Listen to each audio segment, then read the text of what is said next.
الحمد لله نحمده ونستعينه ونستغفره ونؤمن به ونتوكل عليه ونعوذ بالله من شرور أنفسنا ومن سيئات أعمالنا من يهده الله فلا مضل له ومن يضلله فلا هادي له ونشهد أن لا إله إلا الله ونشهد أن سيدنا ومولانا محمدا عبده ورسوله أما بعد قال الله تبارك وتعالى في القرآن المجيد والفرقان الحميد أعوذ بالله من الشيطان الرجيم بسم الله الرحمن الرحيم لقد كان لكم في رسول الله أسوة حسنة وقال تعالى في موضع آخر قل إن كنتم تحبون الله فاتبعوني يحببكم الله وقال النبي صلى الله عليه وسلم لا يؤمن أحدكم حتى أكون أحب إليه من والده وولده والناس أجمعين صدق الله العظيم وصدق رسوله النبي الكريم ونحن على ذلك لمن الشاهدين والشاكرين والحمد لله رب العالمين. محترم سامعین کرام، جب انبیاء علیہ السلام کی بعثت کا سلسلہ ختم ہوا تو عبداللہ کے نور یتیم، آمینہ کے لال، عبد المطلب کے نور نظر، فخر کائنات، سرور دو عالم محمد عربی صلی اللہ علیہ وسلم کو ختم نبوت کا لازوال تاج پہنا کر اس دنیا کے اندر مبعوث کیا گیا تاکہ قیامت تک آنے والی امت آپ صلی اللہ علیہ وسلم کے اسوہ کی تقلید کرے، اور تقلید بھی کیسی؟ تقلید کامل، زندگی کے ہر شعبے کے اندر ہمارا اٹھنا بیٹھنا، ہمارا کھانا پینا، ہمارا چلنا پھرنا، غرض ہر پہلو سے ہم نبی کریم صلی اللہ علیہ وسلم کی سنت کو اپنائیں، ہر جگہ آپ صلی اللہ علیہ وسلم کی تقلید کی جائے، ہر جگہ آپ صلی اللہ علیہ وسلم کا نمونہ تلاش کیا جائے. اسی لیے صحابہ کرام رضوان اللہ تعالی علیہم اجمعین نے آپ صلی اللہ علیہ وسلم کے ذوق و تبسم، صلح و جنگ، صبر و رضا، غیظ و غضب، آمد و رفع، غرض آپ صلی اللہ علیہ وسلم کی ایک ایک نقل و حرکت کو پوری امت کے سامنے شریعت بنا کر پیش کیا ہے، کیونکہ آپ صلی اللہ علیہ وسلم آخری نبی ہیں. آپ صلی اللہ علیہ وسلم پر نازل کردہ کتاب قرآن مقدس بھی آخری کتاب ہے. آپ صلی اللہ علیہ وسلم کا لایا ہوا مذہب بھی آخری مذہب ہے. اب قیامت تک نہ کوئی دوسرا پیغمبر آئے گا، نہ کوئی دوسری کتاب آئے گی، اور نہ ہی کوئی دوسرا مذہب آئے گا. اب رہتی دنیا تک آپ صلی اللہ علیہ وسلم کی تقلید کی جاتی رہے گی، اور طالبین رشد و ہدایت ہمیشہ آپ صلی اللہ علیہ وسلم کے اسوہ پر چلتے رہیں گے. قرآن مقدس کے اندر اللہ رب العزت نے ارشاد فرمایا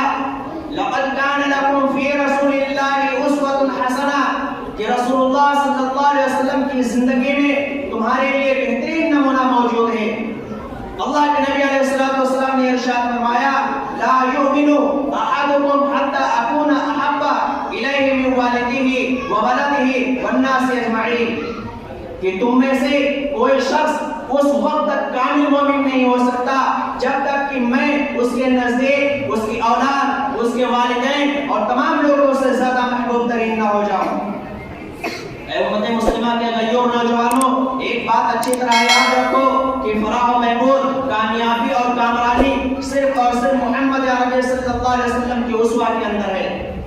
اگر تم عزت چاہتے ہو تو کہو آئی لو پروفٹ محمد صلی اللہ علیہ وسلم. اگر تم عزت و رفعت کے چاہنے والے ہو تو کہو آئی لو پروفٹ محمد صلی اللہ علیہ وسلم. اگر تم مقام و مرتبہ چاہتے ہو تو کہو آئی لو پروفٹ محمد صلی اللہ علیہ وسلم. اگر تم تابناک مستقبل کے خواہش مند ہو تو کہو آئی لو پروفٹ محمد صلی اللہ علیہ وسلم. اگر تم اللہ رب العزت سے محبت کے دعوے دار ہو تو کہو آئی لو پروفٹ محمد صلی اللہ علیہ وسلم. اور یہ بات میں اپنی طرف سے نہیں کہہ رہا بلکہ قرآن مقدس کے اندر اللہ رب العزت ارشاد فرماتا ہے قل ان کنتم تحبون اللہ فاتبعونی یحببکم اللہ، کہ اے نبی آپ اعلان کر دیجئے، لوگوں سے بتلا دیجئے کہ اگر تم اللہ رب العزت سے محبت کرنا چاہتے ہو تو اس کی شرط یہ ہے کہ سب سے پہلے میرے اتباع کرو، میرے سنت کی پیروی کرو، میرے نقل و حرکت کی تقلید کیا کرو. اور جب تمہارے اندر یہ صفت پیدا ہو جائے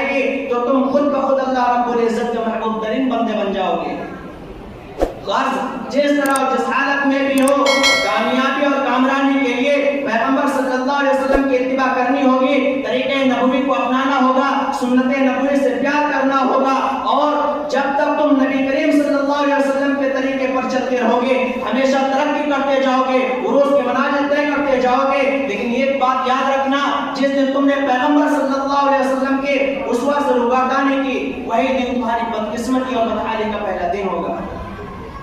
میرے محترم بزرگوں اور دوستو، آج ہمارے معاشرے کے اندر دشمن طاقتیں ہمارے نبی صلی اللہ علیہ وسلم کو ٹارگٹ کرتی ہیں، اور ہمارا یہ ایمان ہے کہ ہماری عزت پر اگر انگلی اٹھائے جائیں گے تو ہم برداشت کر سکتے ہیں، ہمارے والدین کو اگر گالیاں دی جائیں گے، ان کو ظلم و زیادتی کی جائے گی تو ہم برداشت کر سکتے ہیں، ہمارے اولاد کے اوپر اگر ظلم و زیادتی کی جائے گی تو برداشت کر سکتے ہیں، لیکن ہم اپنے نبی محمد عربی صلی اللہ علیہ وسلم کی شان میں گستاخی بالکل برداشت نہیں کر سکتے۔ میرے محترم بزرگوں اور دوستو، آج ہم اس معاشرے کے اندر جی رہے ہیں جبکہ مسلم کے علاوہ نان مسلم بھی اس بات کے قائل ہیں کہ محمد عربی صلی اللہ علیہ وسلم صرف مسلمانوں کے لیے رحمت بن کر نہیں بلکہ سارے انسانیت کے لیے رحمت بن کر آئے ہیں، اور انسانیت کو ہی چھوڑیے، درند چرند پرند ہر شے کے لیے اللہ کے نبی علیہ السلام رحمت بنا کر بھیجے گئے تھے۔ میرے محترم بزرگوں اور دوستو، اب تاریخ اٹھا کر کے دیکھ لیجئے، جتنی بھی قوموں نے آپ صلی اللہ علیہ وسلم کی سنت کو اپنایا، آپ صلی اللہ علیہ وسلم کے اسوہ کو اپنی زندگی کے اندر داخل کیا، وہ کامیاب ہو کر دنیا سے رخصت ہوئے ہیں، عزت و رفعت میں ان کا بہتر استقبال کیا ہے، وہ دنیا سے کامیاب ہو کر رخصت ہوئے ہیں، ان کی زندگیاں کلیوں کی طرح گزر گئیں، یعنی جس طریقے سے کلی گرتی ہے اور اس کا ماحول جو ہوتا ہے وہ خوشگوار ہوتا ہے، اسی طریقے سے جن لوگوں نے نبی کریم صلی اللہ علیہ وسلم کی سنت کو اپنایا ہے ان کی زندگیاں بھی اسی کلی کی طرح کھلتی ہوئی چلی گئیں۔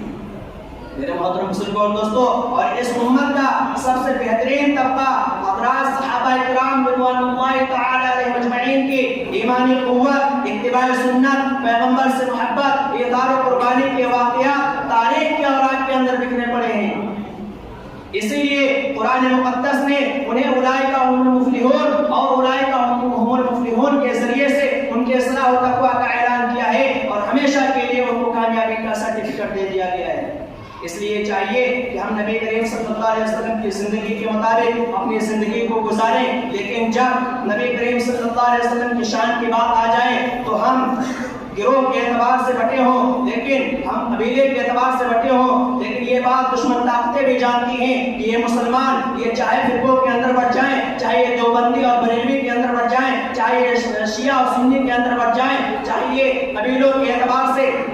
انصاری یا پٹھان کے اعتبار سے بٹ جائیں، لیکن جب نبی کی شان کی بات آتی ہے تو ایک جسم کی طرح ہو جاتے ہیں۔ اللہ کے نبی علیہ السلام نے فرمایا المؤمنون کرجل واحد، کہ تمام مومنین جو ہیں فرد واحد کی طرح ہیں، اگر انسان کے جسم کے اندر کہیں تکلیف ہوتی ہے تو پورا جسم جو ہے وہ تکلیف سے بیزار ہو جاتا ہے، اسی طریقے سے اگر انسان کے سر کے اندر تکلیف ہوتی ہے تو پورا جسم جو ہے تکلیف محسوس کرتا ہے۔ اسی لیے ہم کہتے ہیں کہ جب ہمارے نبی کی شان کی بات آئے گی تو ہم بغیر تفریق کیے ہوئے ایک پلیٹ فارم پر جمع ہوں گے اور دشمن طاقتوں کو جواب دیں گے کہ ہم سب کچھ برداشت کرتے ہیں، برداشت کر سکتے ہیں، لیکن اپنے نبی کی شان میں گستاخی کو برداشت نہیں کر سکتے۔ اللہ رب العزت ہم سب کو نبی کریم صلی اللہ علیہ وسلم کی زندگی کے مطابق زندگی گزارنے کی توفیق عطا فرمائے۔ بارک اللہ لنا